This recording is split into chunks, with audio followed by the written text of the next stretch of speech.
우리는 지금 존 스토트 목사님의 제자도에 나오는 제자도의 8가지 핵심 자질을 하나씩 살펴보고 있습니다. 오늘은 그 마지막 주제로서 죽음이라고 하는 주제를 다루게 됩니다. 아마 책의 내용을 읽어보지 않은 분들이라면 이 주제에 대해서 조금 의아하게 느끼실지 모르겠습니다. 죽음은 좋은 것이 아니지요. 추구할 만한 것도 바랄 만한 것도 아닙니다.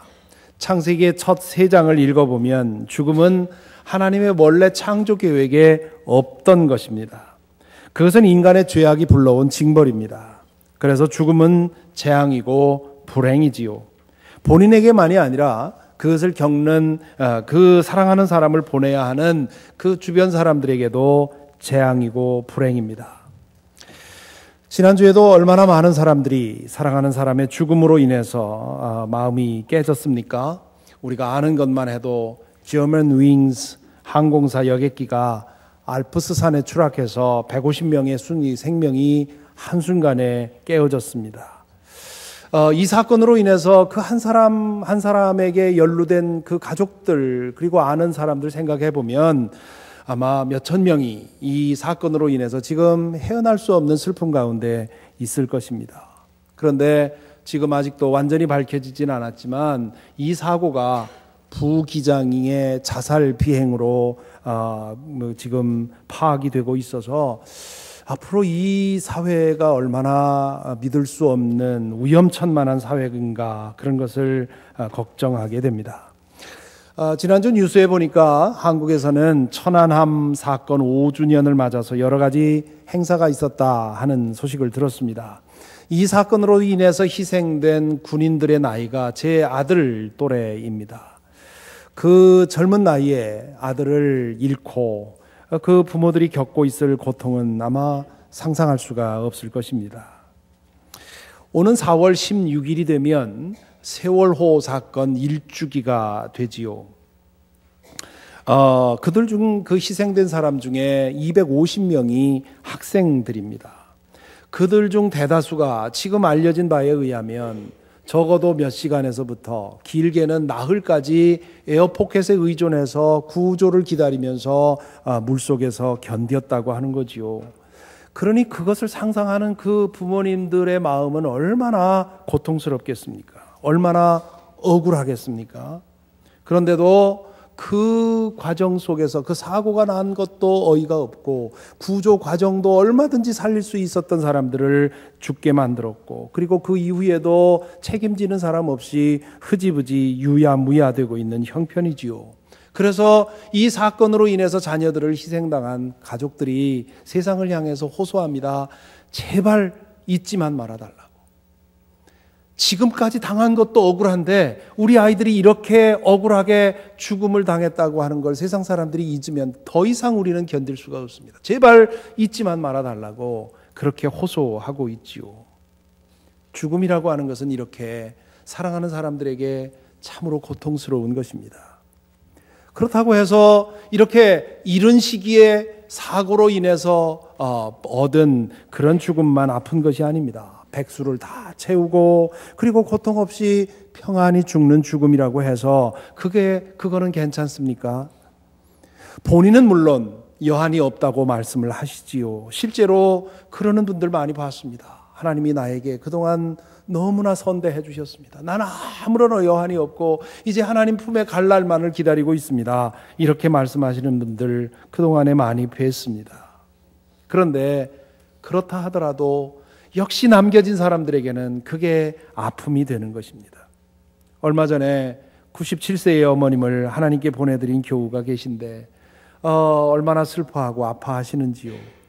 어느 날엔 주중에 교회에서 뵙기에 어떻게 오셨느냐 했더니 어머니 생각이 나서 예배당에 와서 어머니가 늘 앉던 그 자리에 앉아서 한참을 울고 간다고 그렇게 말씀을 하십니다.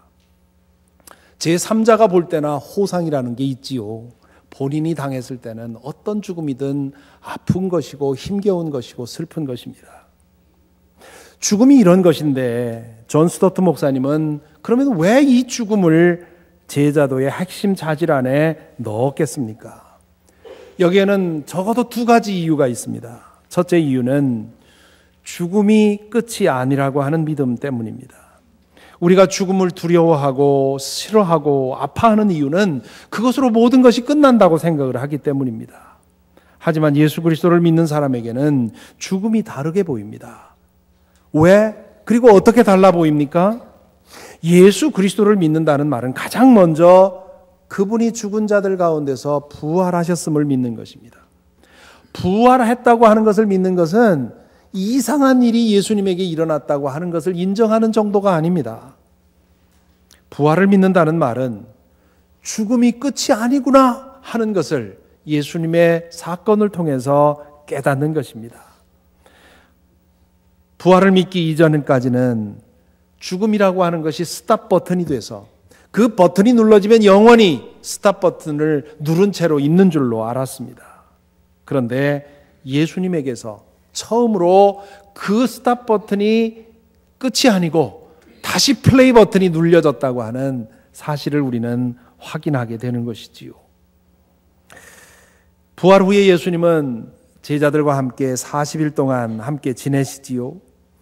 부활하신 후에 예수님의 상태는 어찌 보면 이 세상 사람 같고 어찌 보면 저 세상 사람 같은 그런 모습이었습니다.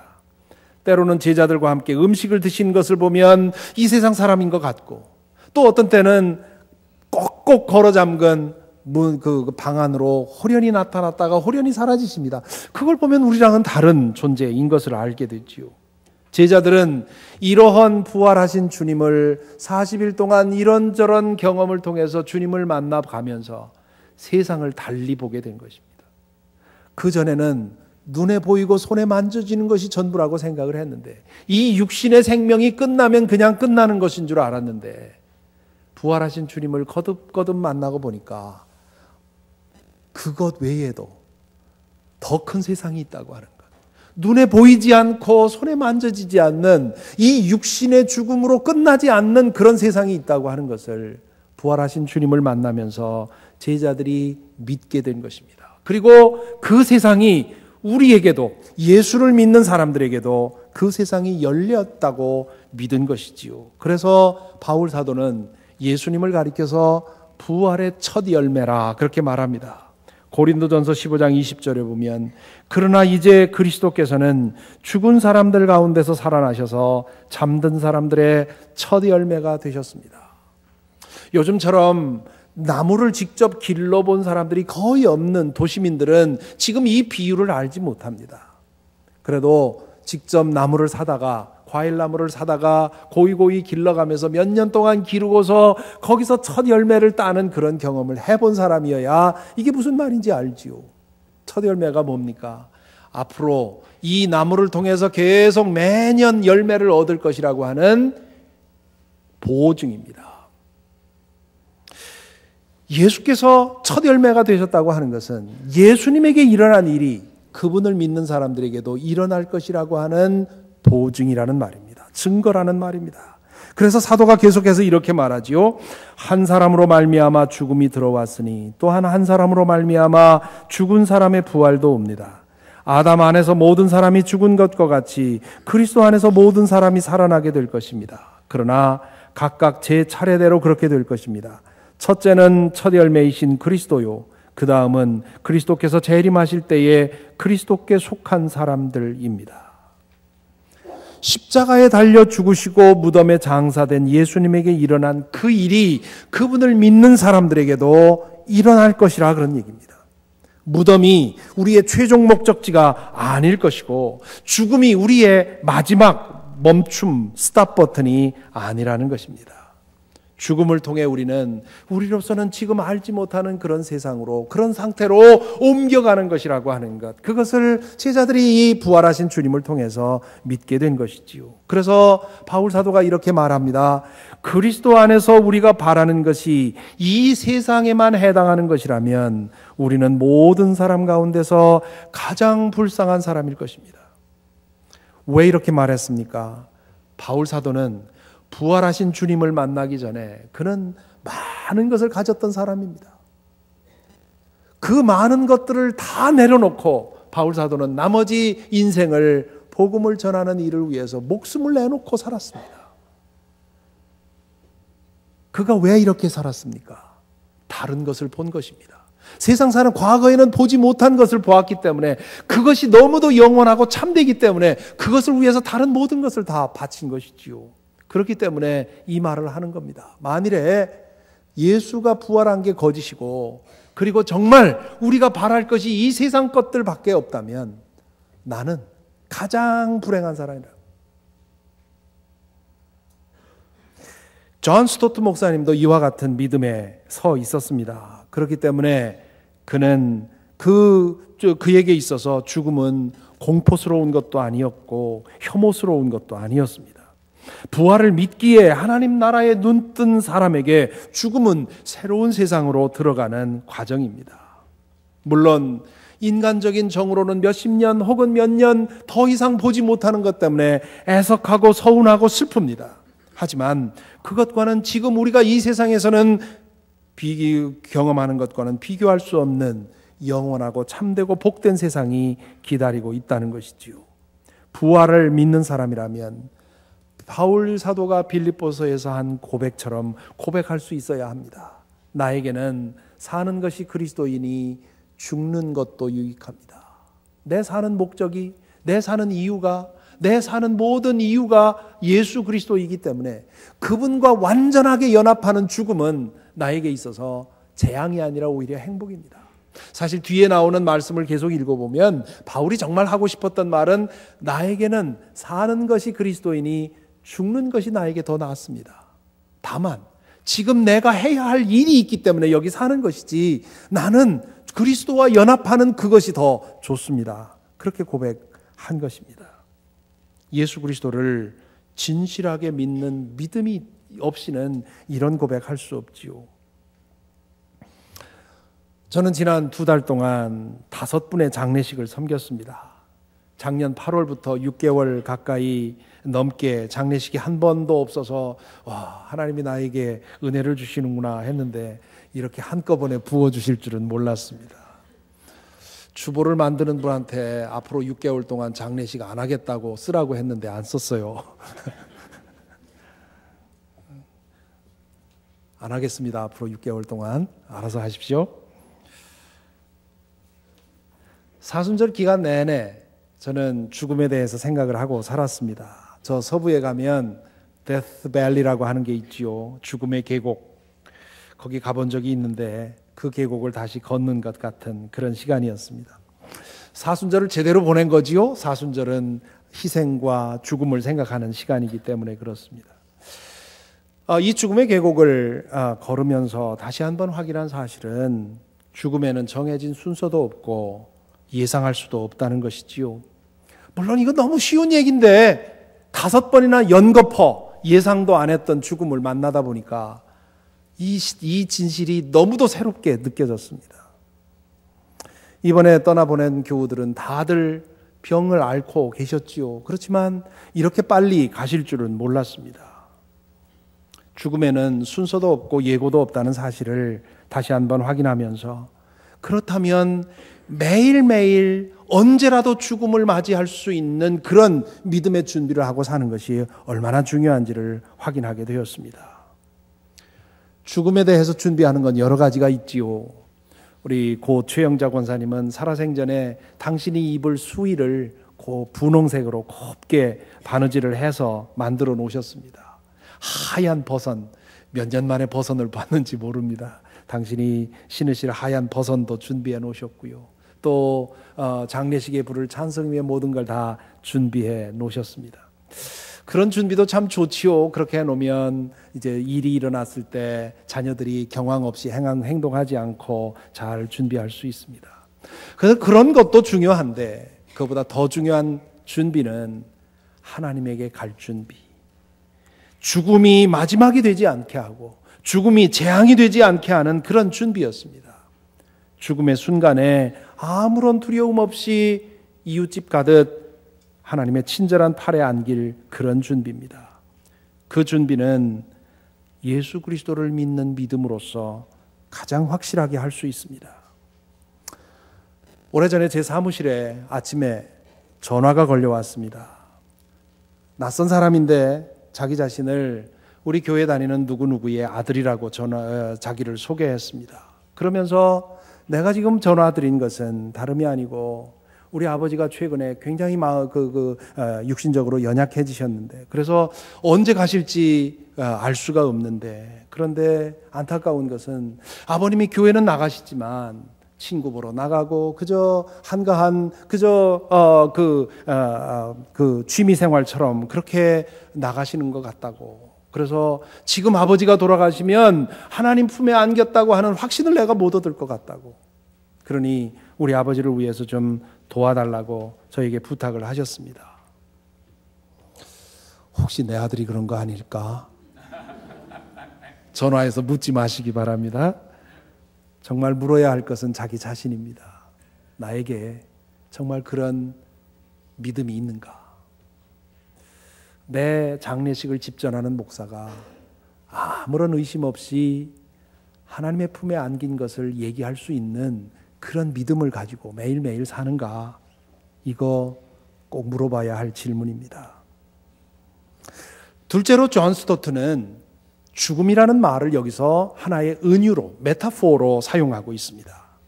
육신적인 죽음이 믿는 사람들에게는 영원하고도 참된 생명에 이르는 통로인 것처럼 우리가 이 땅에서 담당하는 아주 작은 희생, 헌신, 손해, 고생이 작은 죽음처럼 큰 부활을 가져오는 그런 결과를 낸다는 것이지요. 사랑으로 감당하는 희생은 겉으로는 고통스러워 보이지만 실은 그 고통에 피할 수 없는 영광스러운 열매를 맺는다는 것입니다. 자녀를 위한 희생도 그렇고 부모님을 위해 바치는 희생도 그렇고요. 하나님 나라를 위한 희생도 그렇고 교회를 위한 희생도 그렇고요. 선교를 위해 바치는 희생도 그렇고 또한 나라를 위해서 바치는 헌신도 그렇습니다.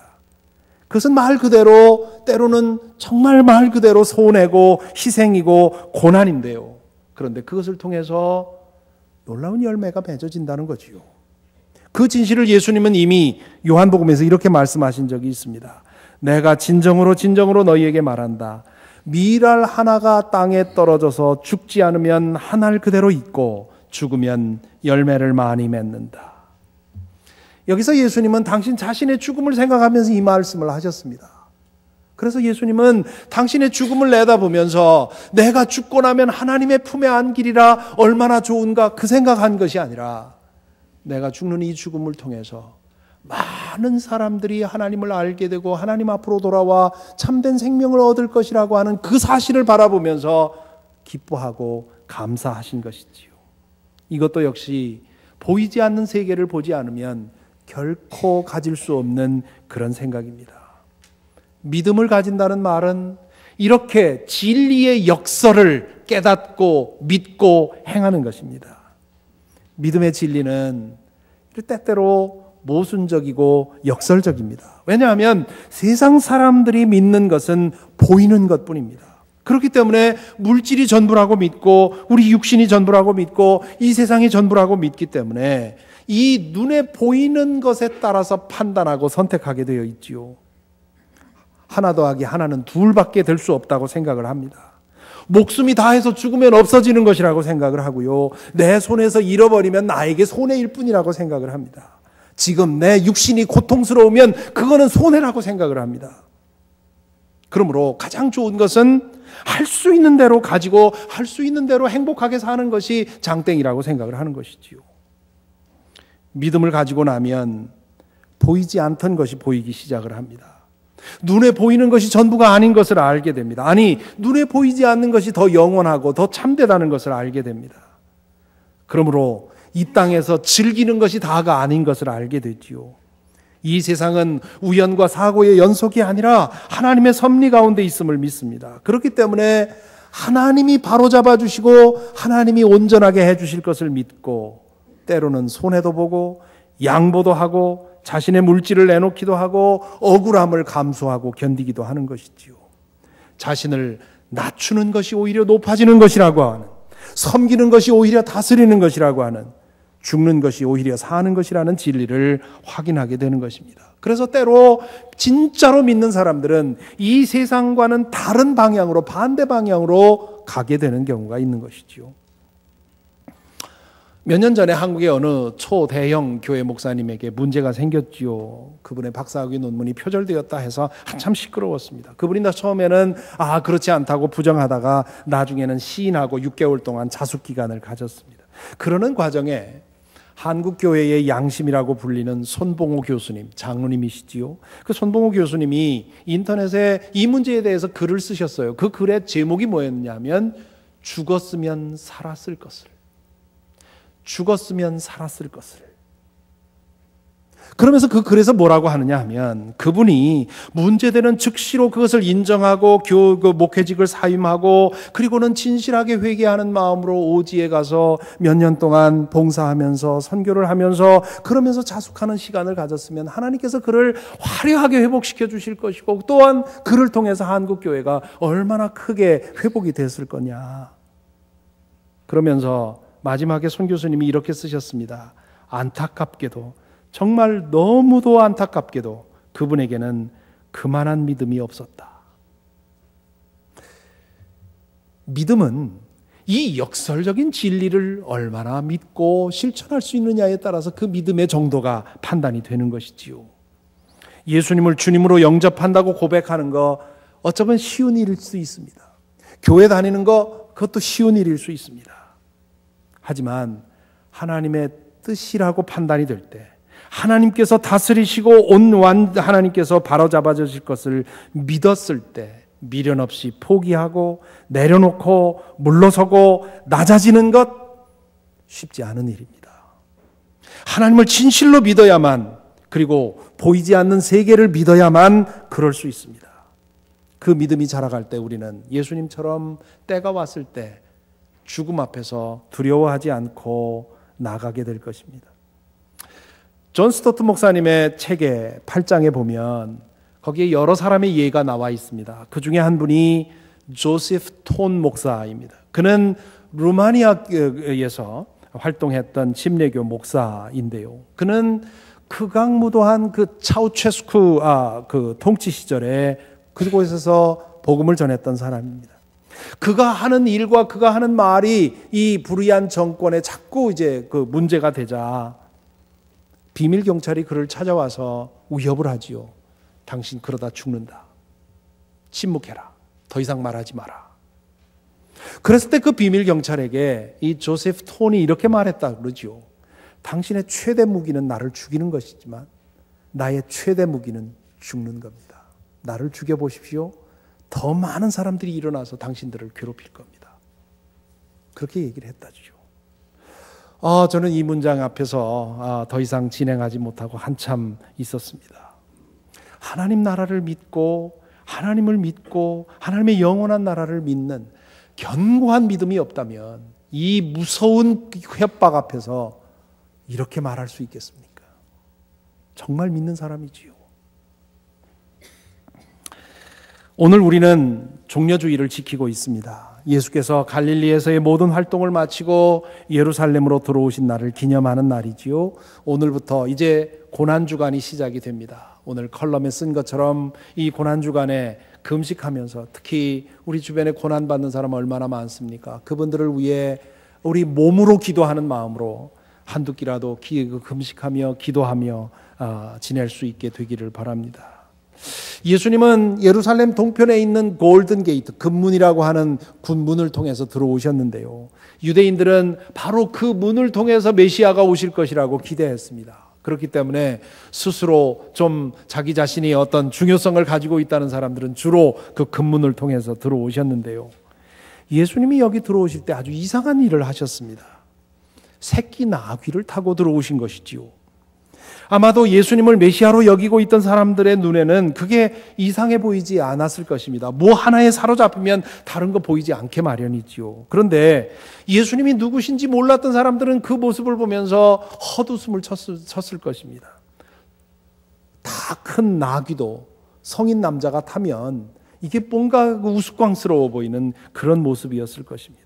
그런데 새끼 나귀를 탄 것입니다. 그 새끼 나귀는 예수님을 짊어지고는 뒤뚱뒤뚱 비척비척 어렵게 걸었겠지요. 그 모습이 얼마나 우스워 보였겠습니까? 예수님이 왜 새끼 나귀를 탔을까요? 한 가지 분명한 사실은 오늘 마가복음 11장을 보면 예수님이 탈 말이 없어서 혹은 다른 방법이 없어서 이거밖에 탈 게 없어서 어린 나귀를 탄 것이 아니라는 것이지요. 오늘 본문에 보면 예수께서 미리 사람을 시켜서 그렇게 어린 나귀를 준비해 두셨었습니다. 그러면 왜 예수님은 굳이 어린 나귀를 타셨습니까?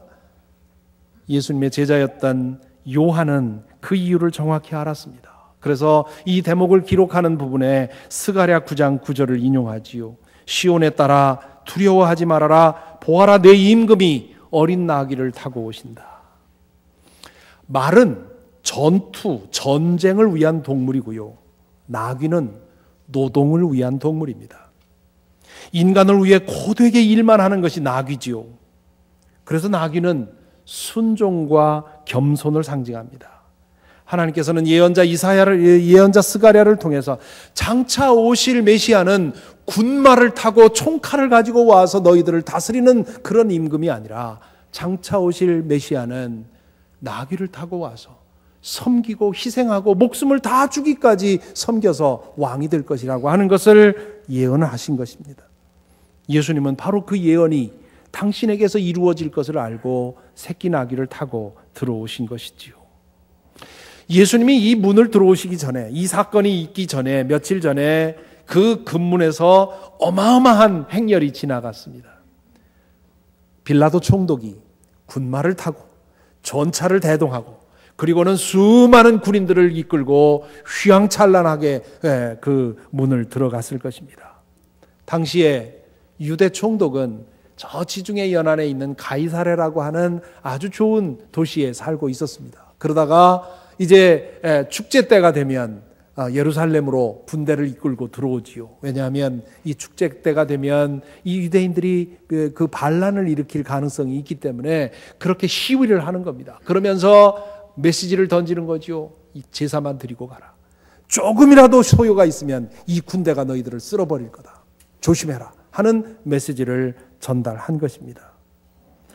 며칠 전에 이 빌라도의 행차를 보았던 사람들이라면 예수님이 나귀를 타고 들어오는 것을 보고 얼마나 가소롭게 생각을 했을까요? 야, 역시 이 세상을 다스리는 것은 로마 제황제요 총독이고 그렇게 생각을 하지 않았겠습니까? 하지만 어린 나귀를 타고 뒤뚱뒤뚱 예루살렘으로 들어오셨던 예수님은 아니다. 이 세상을 다스리는 건 하나님이시다.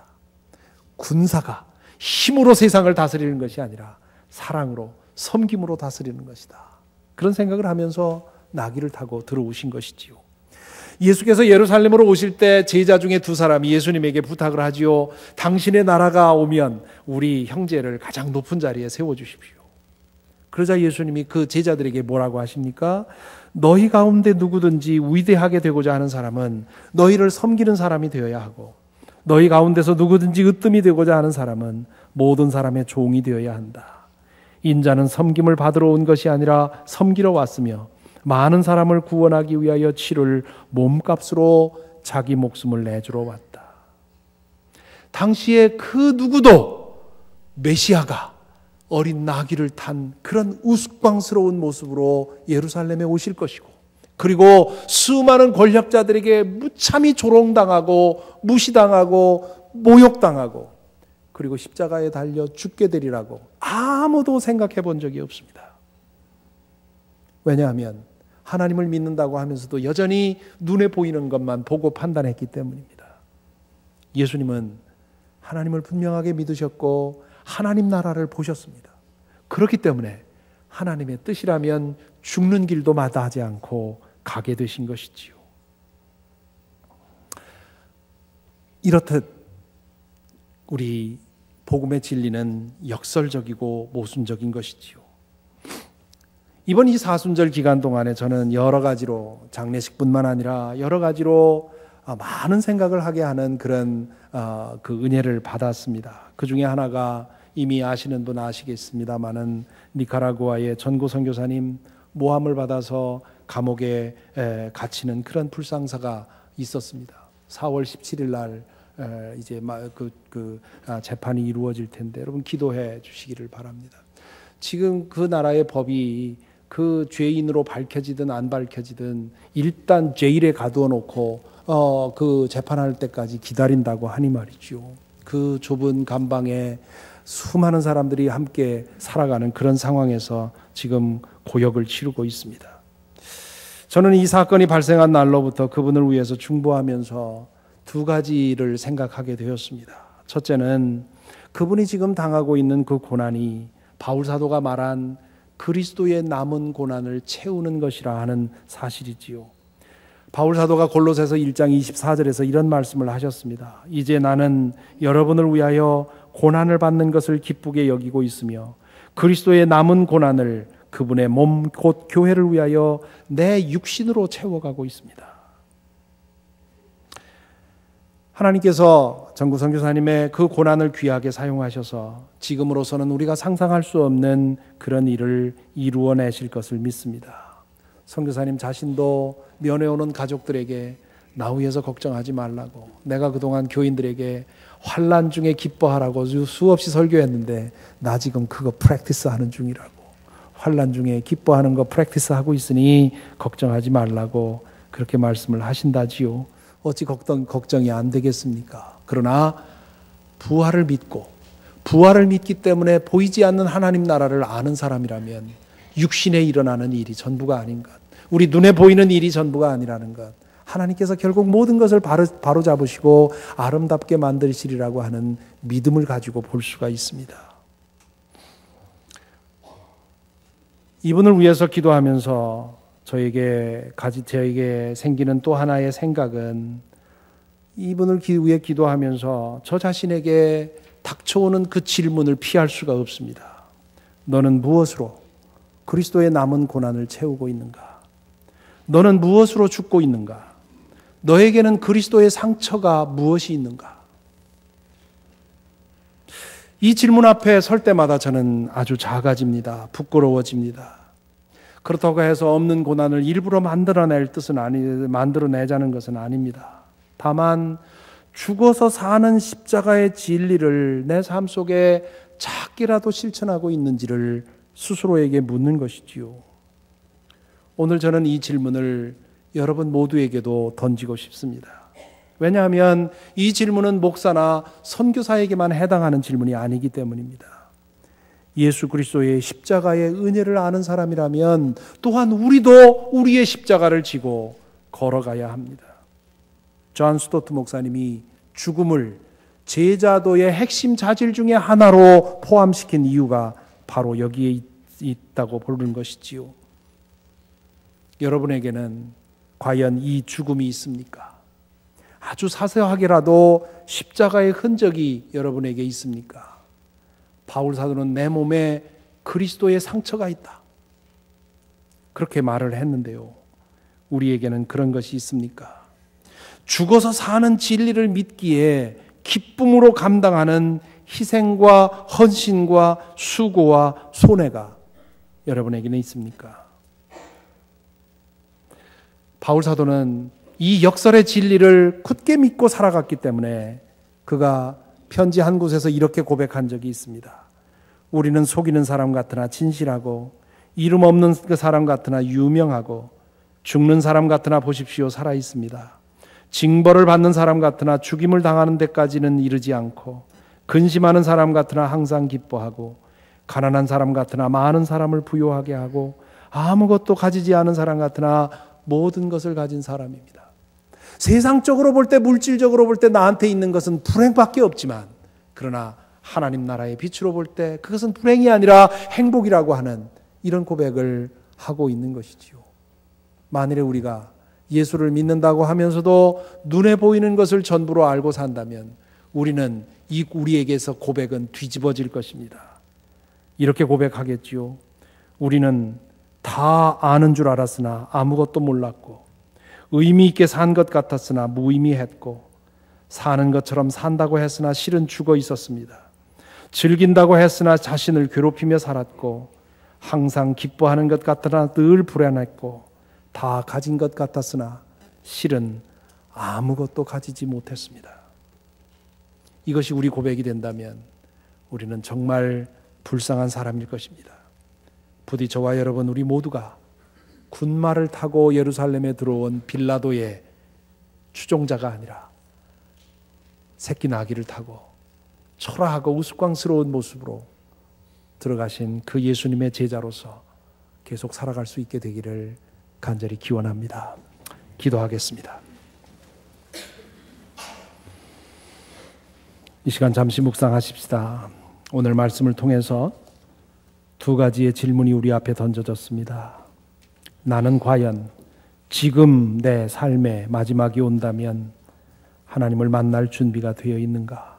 내 죽음이 재앙이 아니라 불행이 아니라 더 좋은 운명을 향한 통과일 것인가? 과정일 것인가? 그럴 준비가 되어 있는가?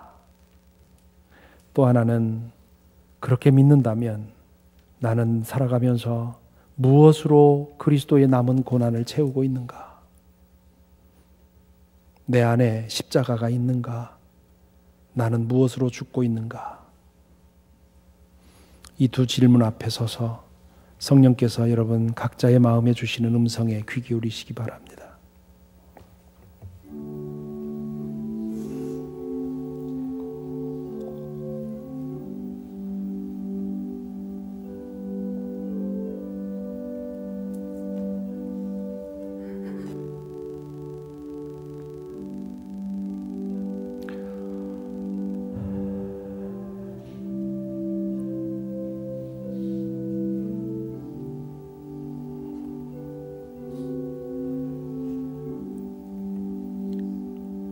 고난의 왕이신 주님, 죽어서 사는 진리를 증명해 주신 주님, 저희에게 믿음을 주옵소서. 미랄이 죽어서 많은 열매를 맺는 진리를 믿게 하시고 또한 행하게 하옵소서. 저희를 도와주옵소서. 주님을 위한 상처가 있게 하시고 주님을 위한 죽음이 있게 우리의 삶을 인도하옵소서. 예수 그리스도 이름으로 기도하옵나이다.